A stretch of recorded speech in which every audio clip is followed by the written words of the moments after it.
ہر مسلمان پر زکوٰۃ لازم ہے۔ زکوٰۃ بہت تفصیل کے ساتھ سمجھنے کی ضرورت ہے، اس کا موقع بھی نہیں ہے، مختصر اتنا سمجھیے۔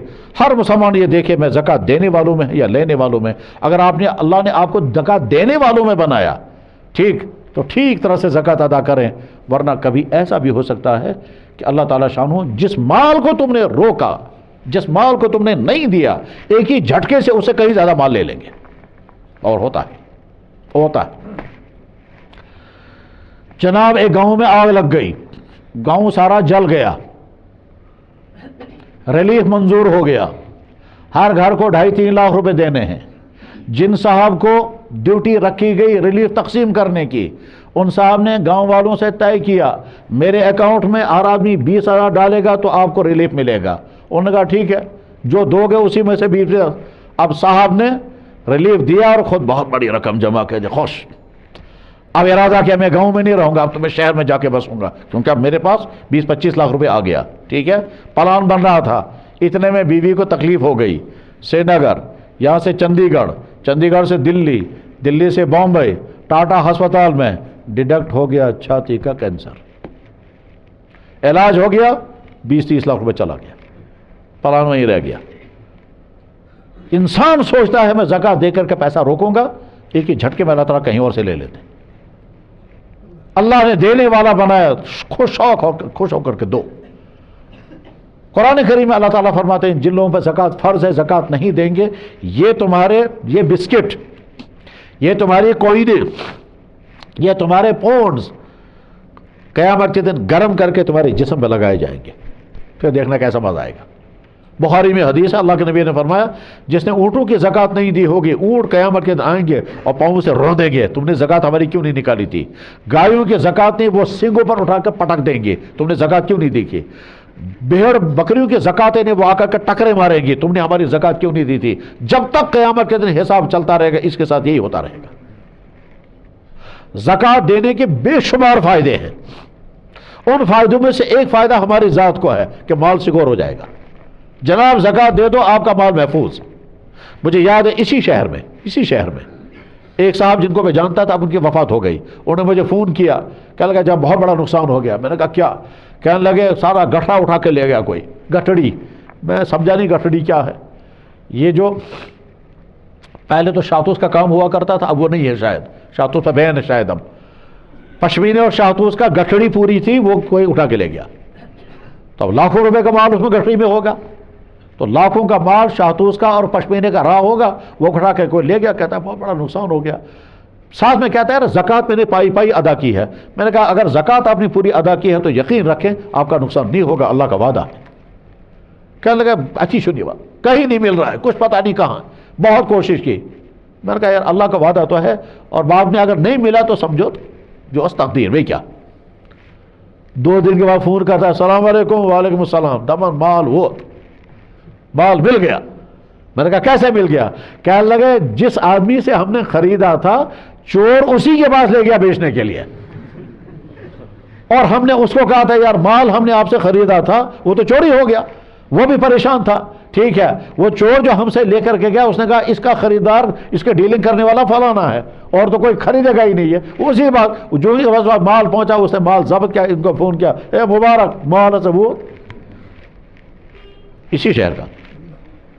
زکوٰۃ ادا کرو، اپنا مال محفوظ ہو جائے گا۔ اور قرآن کریم میں اللہ تعالیٰ فرماتے ہیں وَمَا أَنفَقْتُم مِّن شَيْءٍ فَهُوَ يُخْلِفُهُ۔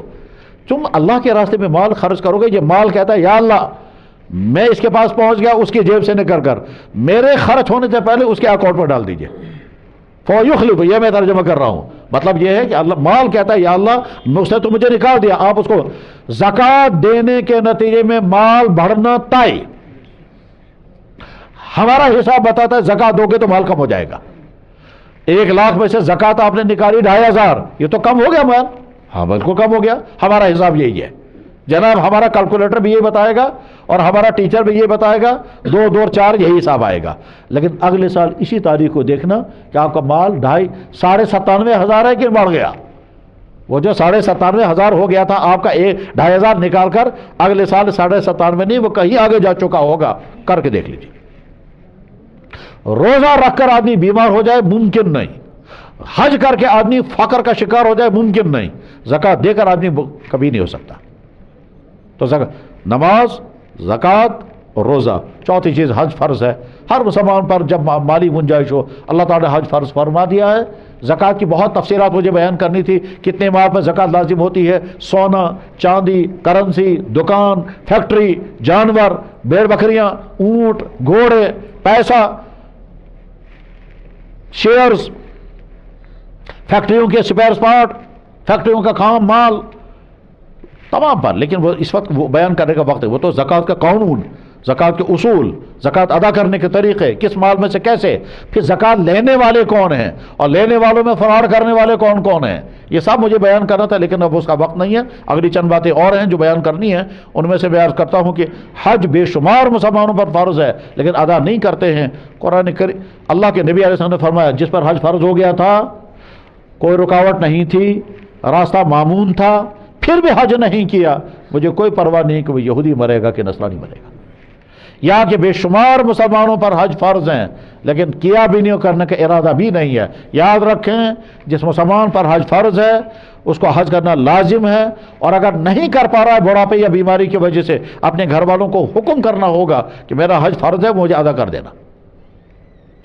اللہ فرمائے وَلِلَّهِ، اللہ کا حق ہے تمہارے ذمے، وَلِلَّهِ عَلَى النَّاسِ حِجُّ الْبَيْتِ، بیت اللہ کا حج کرو۔ جب اللہ نے مالدار بنایا، اور اگر نہیں کرتا ہے تو پھر یہ پیسہ کہیں بیماریوں میں۔ اللہ اکبر۔ ایک صاحب اسی شہر کے، والدہ پر حج فرض تھا۔ کیوں حج فرض تھا؟ بہت سونا، حج فرض تھا، مانا نہیں۔ بیٹے نے کہا میں آپ کو ساتھ لے جاؤں گا، میں اپنا خرچہ، آپ حج کرو۔ انہوں نے کہا نہیں۔ کیا رکاوٹ ہے؟ کا کوئی کچھ گئے، سستی اور کاہلی کی بنا پر حج نہیں کیا، نہیں مانا۔ کئی سال تک وہ کہتے رہے، نہیں مانا۔ جب نہیں مانا آخر میں بیمار ہو گئی، جب بیمار ہو گئی کوما میں چلی گئی، کوما میں چلی گئی، وینٹیلیٹر لگ گیا، وینٹیلیٹر لگ گیا، جناب والا 35 لاکھ روپے خرچ ہو گئے اور بڑھیا مر گئی۔ میں کہتا 35 لاکھ ختم اور بڑھیا قبر میں۔ یہی ہوتا ہے بات۔ حج فرض ہے، ہر انسان دیکھے مجھ پر حج فرض ہے، میں ادا کروں گا۔ تفصیلات بہت زیادہ ہیں، بس یہ تو تھا عبادات کے باب میں۔ ہم مسلمان ہیں، ہمارا اللہ یہ کہتا ہے اپنے ماں باپ کے ساتھ بہترین سلوک کرنا، چاہے وہ دیندار ہوں چاہے بے دین، چاہے وہ کافر بھی ہوں، اپنے ماں باپ کے حسن سلوک کرنا یہ ہمارا دین کا حکم ہے۔ بس ایک بات ان کی نہیں مانے، اگر کفر کر دو نہیں، باقی ماں باپ کی اطاعت کرنا لازم۔ تفصیلات اس کی بہت زیادہ ہیں۔ ماں باپ پر لازم ہے کہ اپنے بچوں کے ساتھ حسن سلوک کا معاملہ کریں، سارے بچوں کو ایک ہی نظر میں رکھیں، تمام بچوں کے ساتھ ایک ہی معاملہ کریں، کسی کو کسی پر ترجیح نہ دیں، کسی کا حق نہ ماریں۔ یہ ماں باپ اور اولادوں کے درمیان۔ شوہروں کے ذمہ لازم ہے کہ اپنی بیویوں کے حسن سلوک کریں، یہ ہمارے دین کا حکم ہے۔ اور بھائیوں پر لازم ہے کہ بھائیوں کے ساتھ حسن سلوک کریں۔ بھائیوں کے ذریعے سے بھائیوں کے ساتھ حق تلفیاں ہوتی ہیں دو معاملات میں، ایک رشتوں میں اور ایک پراپرٹی میں۔ جھگڑے رشتوں کے ہوتے ہیں یا پراپرٹیوں کے جھگڑے ہوتے ہیں۔ دنیا میں انسان کو زندگی گزارنی ہے کمائی کے ذریعے، اور کمانے کے ذریعے بزنس، ملازمت، انڈسٹری، مزدوری، یہی چند چیزیں ہیں۔ بزنس کر کے پیسہ کماتا ہے، اور یا پھر ملازمت کر کے پیسہ کماتا ہے۔ ملازمت چاہے گورنمنٹ کے اداروں کی ہوں یا پرائیویٹ ہوں، ٹھیک، مقامی ہوں یا باہر کے ہوں، اور مزدوری کر کے، اور اس طرح سے چیزیں بنا کر بیچنا، انڈسٹری، قالین بنا کر بیچنا، شال بنا کر بیچنا، رشتے بنا کر بیچنا، روٹیاں بنا کر بیچنا، گاؤں میں ٹوکرا بنا کر بھی، کانگڑی بنا کر بیچنا، یہ انڈسٹری ہے۔ چیز بنا کر بیچنا، جو بھی انسانوں کے پاس ذریعہ آمدنی ہے، اس میں دیکھنا ہے کہ حلال کہاں ہے اور حرام کہاں ہے۔ حرام سے بچنا لازم، حرام کو اختیار کرنا ضروری، یہ تو ہے۔ اور آخری بات جو اس سلسلے میں مجھے کہنی ہے وہ یہ کہ انسانوں کے ساتھ زندگی گزارنی ہے اخلاق کے ساتھ، حسن رویے کے ساتھ۔ ہمارا دین ہم سے یہ مطالبہ کرتا ہے کہ تمہاری زبان سے کسی کو تکلیف نہ پہنچے، تمہارے رویے سے کسی کو تکلیف نہ پہنچے۔ فرمایا جناب رسول اکرم صلی اللہ علیہ وسلم نے، یقول اللہ، اللہ تعالیٰ شانو کہتا ہے، یا عبادی، میرے بندو، حرمت علی الظلم، میں نے اپنے پر حرام کیا ظلم مت کرنا، وجعلت بینکم محرما، تمہارے درمیان میں نے ظلم کو حرام کیا، فلا تظالموا، کسی پر ظلم مت کرنا۔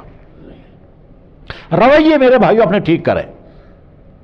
بے شمار گھروں کا حال کیا ہے؟ سب کچھ اللہ نے دیا، مکان بھی ہیں، فیسلٹیز ہیں، مکان بھی بہت عالی شان، شاندار قالین ہے، عمدہ پہنلنگیں ہیں، لائٹیں ہیں، کھانے پینے کی تمام سہولیات ہیں، مگر چونکہ رویے ٹھیک نہیں ہیں تو میاں بیوی انبن، باپ بیٹا انبن. اللہ اکبر. مجھے یا اللہ رحم، ایک بیٹا ملا، کہنے لگا 7 سال ہو گئے میں نے اپنے باپ سے بات نہیں کی ہے. میں نے کہا کون سے گھر میں؟ کہا تو اسی گھر میں. المیہ 7 سال ہو گئے بیٹا باپ سے بات نہیں کر رہا ہے. تعلیم یافتہ. جب دینی زندگی نہیں ہوتی ہے تو یہ حالات ہی ہوتے ہیں. پرانے زمانے کی بات نہیں، کسی دوسرے ملک کی بات نہیں، آج کی اور اسی شہر کی.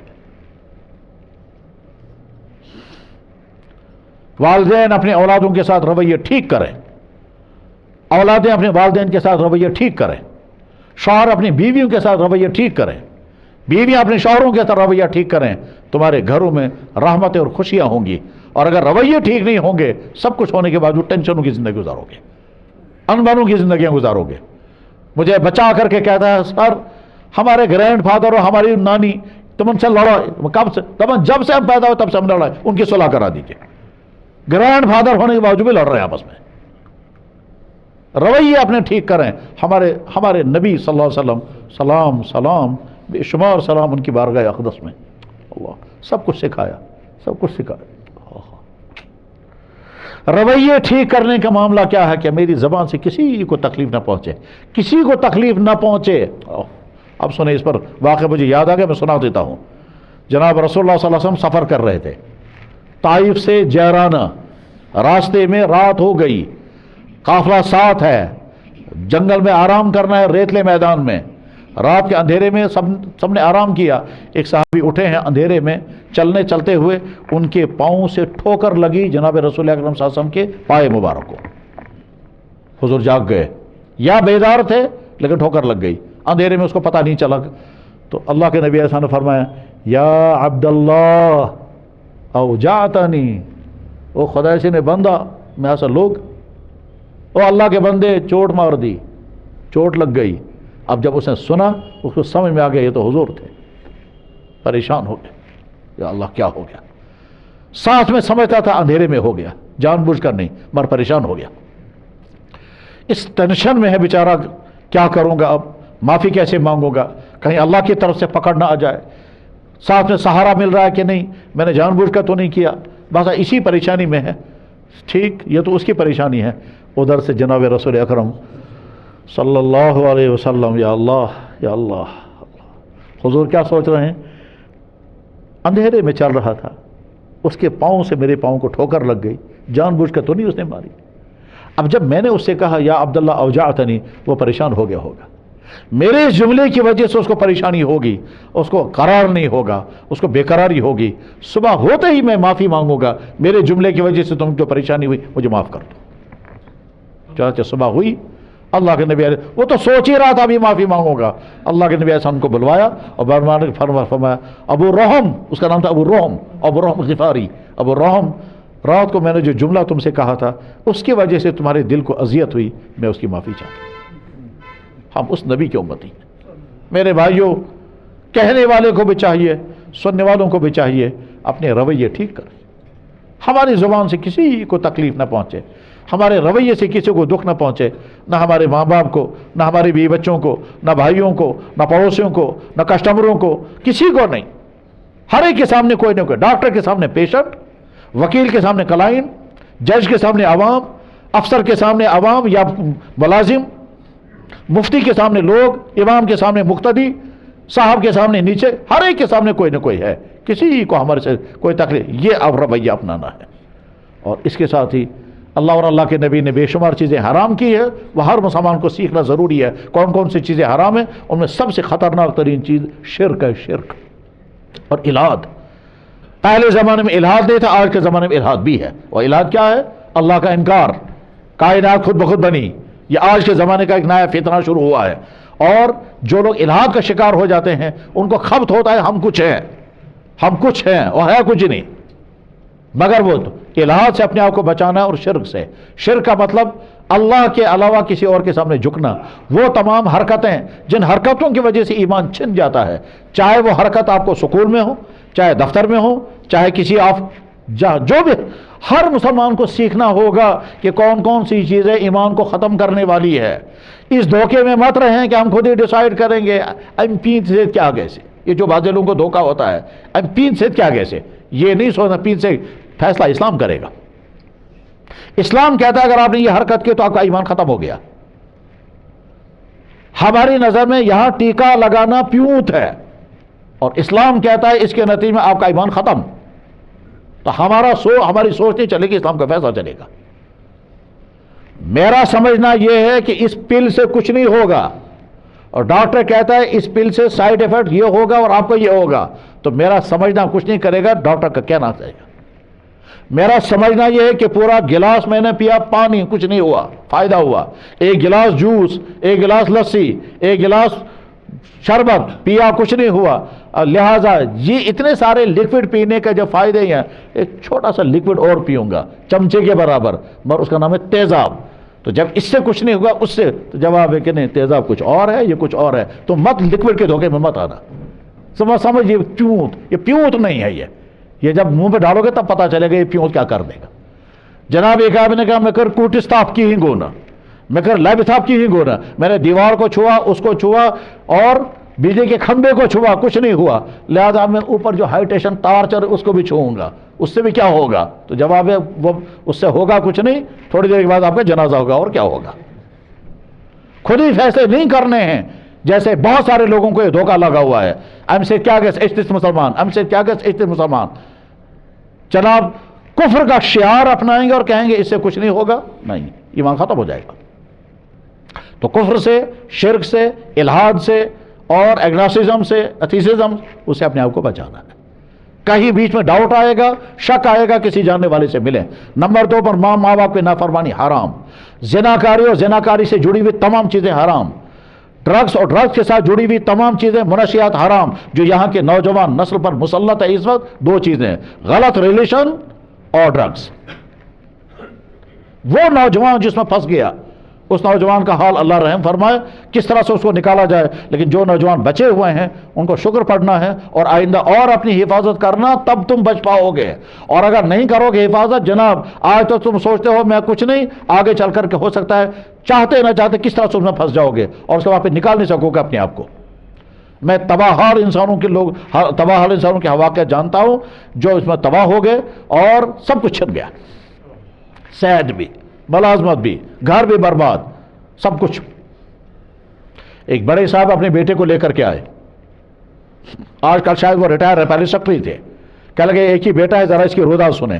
اب لڑکے نے اپنی روداد سنائی، کہہ لگے صاحب ابا جان مجھے 1 مہینے کا خرچہ 1 لاکھ روپے پاکٹ منی دیتے تھے، میں نے کہا اسی نے برباد کیا ہوگا۔ اب کہہ لگا کوئی گناہ نہیں جو میں نے نہیں کیا ہو۔ اب کیا معاملہ ہے؟ کہنے لگے سارے نشے میں نے کیے، سارے گناہ کیے، اب کڈنیاں بھی فیل ہیں، لیور بھی ختم ہو گیا، معدہ بھی کام نہیں کر رہا ہے، کھڑا ہوتا ہے تو کپ کپاتا ہے، اب نیند بھی نہیں آتی ہے، ٹھیک ہے، سکون بھی چھن گیا ہے، صحت بھی ختم ہو گئی، ڈگریاں بھی نہیں آئیں۔ اب گھر والے کہتے اب تو مر ہی جاتا تو بہتر تھا، اب آیا علاج کرنے کے لیے۔ میرے سامنے ماں باپ آئے، دونوں ماں باپ بچے کو لے کر، اور بیٹیاں بھی ساتھ، 4 رونے لگے، باپ بھی ماں بھی، دونوں بہنیں، اور ایک کو کہتا ہے، وہ ماں کہتی ہے یا تو دعا کرو یہ مر جائے، یا ہمیں اجازت ہو ہم پہلے خود زہر کھائیں پھر اس کو کھلائیں، کیونکہ اتنا بگڑا ہوا ہے بچہ۔ اور وہ بچہ کہہ رہا ہے میں نکل نہیں سکتا اب اس میں سے، میں پھنس گیا ہوں۔ میرے نوجوان بھائیوں، تم میں سے جن جن تک یہ بات پہنچ رہی ہے، تمہاری جوانیاں تمہارے ہاتھوں میں امانت ہے، اس کی حفاظت تمہارے اپنے ہاتھ میں ہے، اور ہے بہت مشکل، آسان نہیں ہے۔ اپنی ایمان کی حفاظت، اپنی کردار کی اور اپنی صحت کی، ان تینوں کی حفاظت، اور تب کر سکو گے جب ادھر سے ایمان کی انرجی آ جائے گی۔ اگر ایمان کی انرجی آ گئی تب بچا سکو گے، ورنہ تمہاری اپنی سوچ اس سے نہیں بچ سکو گے۔ ہاتھوں میں موبائل، ایمان کی انرجی کہاں سے آئے گی؟ اس کے لیے ایک ہی راستہ اس وقت ہے، وہ ہے دعوت و تبلیغ کے ساتھ جڑو گے، ایمان کی طاقت پیدا ہوگی، اور ایمان کی طاقت جب پیدا ہو جائے گی اس کے بعد ان تمام برائیوں سے تو بچ سکو گے۔ ورنہ ویب سائٹیں پڑھ کر کے یا کتابوں کے سہارے اگر تم چاہو گے تو بچ سکو گے، نہیں بچ سکو۔ میرے بھائیوں، دین اسلام پوری زندگی کا دین ہے. اللہ نے حکم بھی دیا ہے کرنے کا اور حکم بھی دیا ہے بچنے کا. ساری تفصیلات تو بیان نہیں کی جا سکتی ہیں، بس جتنا اللہ تعالیٰ نے اس وقت ذہن میں ڈالا اتنے میں نے مختلف موضوعات، اس لیے میں نے کوئی آیت نہیں پڑھی، کیونکہ آیت جب پڑھتے ہیں تو ٹاپک طے ہو جاتا ہے، اسی ٹاپک پہ بات کرنی ہے. میں نے کہا میں ساری چیزیں اللہ نے ذہن میں ڈالی ہیں، ساری چیزیں بیان کروں گا، پورا اسلام کا خاکہ سامنے آ جائے گا. اسلام میں عبادات بھی ہیں، اخلاقیات بھی ہیں، معاملات بھی ہیں، رہن سہن بھی ہے، سب کچھ ہے، صحت بھی ہے. اسلام مکمل دین ہے. بس عہد کریں انشاءاللہ اسلام کے مطابق زندگی گزاریں گے، اور جو گزار رہے ہیں اس پر اللہ کا احسان اور اللہ کا کرم. سٹارٹ میں نے کیا تھا، ایمان کی دولت اللہ نے عطا فرمائی. الحمدللہ ثم الحمدللہ الف الف مرہ یا اللہ لک الحمد علی هذه النعمت العظیمہ الکریمہ یا رب العالمین. شکر اللہ، ایمان کی دولت.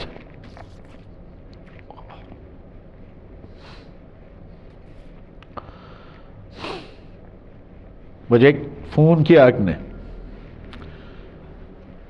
اس نے کہا میں فلاں یونیورسٹی میں ہوں، 5 سال سے میں نے ریسرچ کیا اسلام پر، میں مسلمان بننا چاہتی ہوں، مگر مسلمان بننے کے بعد مجھے شیلٹر چاہیے، کیونکہ اس کے بعد میں واپس وہاں نہیں جا سکتی جہاں کہ میں ہوں. آپ کوئی شیلٹر دے سکتے ہیں؟ میں نے کہا ہم کوئی شیلٹر نہیں دے سکتے. کہنے لگے آپ کے علاقے میں شیلٹر مل جائے گا؟ میں نے کہا یہاں بھی کوئی نہیں دے پائے گا. کہنے لگے میں مسلمان جب بنوں گی تو کہاں جاؤں گی؟ میں نے کہا اسی اللہ سے راستہ مانگو جہاں جانا، جس اللہ کا راستہ تم نے پکڑا. ٹھیک، 5 سال ریسرچ کرنے کے بعد اب اسے اسلام قبول کرنا ہے، لیکن آگے حالات. اللہ نے اس طرح کے امتحان میں ہم کو نہیں ڈالا، اس طرح کے امتحان میں اللہ نے ہم کو نہیں ڈالا. اس نے یونیورسٹی کا نام بھی بتایا، اپنے علاقے کا نام بھی بتایا جہاں کی وہ ہے، اور اپنے ماں باپ کا تعارف بھی کرایا، اور صاحب نے یہ بھی بتایا کہ اگر ان کو پتہ چلے گا میں مسلمان تو میں زندہ نہیں رہ سکتی. اللہ نے ہم کو یہ امتحان نہیں ڈالا. یہ نعمت ایمان پر شکر، اپنی کوتاہیوں پر اللہ سے معافی، اور آئندہ صحیح مسلمان بن کر زندگی گزارنے کا ارادہ. بس یہی میسیج ہے. وآخر دعوانا ان الحمدللہ رب العالمین برحمتک یا ارحم الراحمین. آمین.